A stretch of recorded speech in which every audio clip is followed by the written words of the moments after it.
কর্মী শেখ লিয়াকত হোসেন। লিয়াকত, সরকার আমদানি শুল্ক কমিয়েছে, তারপরও কেন কমছে না ভোজ্য তেলের দাম? কি বলছেন ক্রেতা বিক্রেতা? জানাবেন আমাদের। আপনাকে ধন্যবাদ। আপনি যেমনটা জানতে চেয়েছিলেন, খুলনার যে বাজারগুলো রয়েছে সেই বাজারগুলোতে এখন বোতলজাত যে সয়াবিন তেল রয়েছে সেটি বেশিরভাগ দোকানেই পাওয়া যাচ্ছে না। দুই একটা দোকানে দুই এক পিস পাওয়া গেলেও সাধারণ ক্রেতারা অভিযোগ করেছে যে তারা কোথাও পাচ্ছে না। আসলে বাজারে যে সয়াবিন তেলের দাম কমার কথা, কারণ সরকার ইতিমধ্যেই যে আমদানি শুল্ক তেলের উপরে সেই আমদানি শুল্ক করটা কমিয়েছে, কিন্তু তারপরে থেকেই বাজার থেকেই উদয় হয়ে গেছে বোতলগুলো।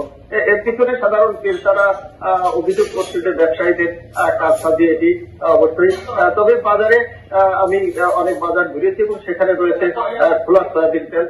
খোলা সয়াবিন তেল পাইকারি বাজারে বিক্রি হচ্ছে 182 থেকে 183 টাকা দরে, এবং খুচরা যে বাজারগুলো রয়েছে সেই বাজারগুলোয় রয়েছে 185 থেকে 190 টাকা দরে, এবং কোথাও 2-1 টাকা কম বেশি করে বিক্রি হচ্ছে। তবে সাধারণ ক্রেতাদের দাবি সামনে রমজান মাস, তার আগে এই তেলের যে প্রয়োজন রয়েছে সেই তেলের পর্যাপ্ততা নিশ্চিত করার জন্য সরকারের কাছে তারা দাবি জানিয়েছে, এবং বোতলজাত যে সয়াবিন তেলটা কেন পাওয়া যাচ্ছে না এই বিষয়টা খতিয়ে দেখারও দাবি জানিয়েছেন ক্রেতারা।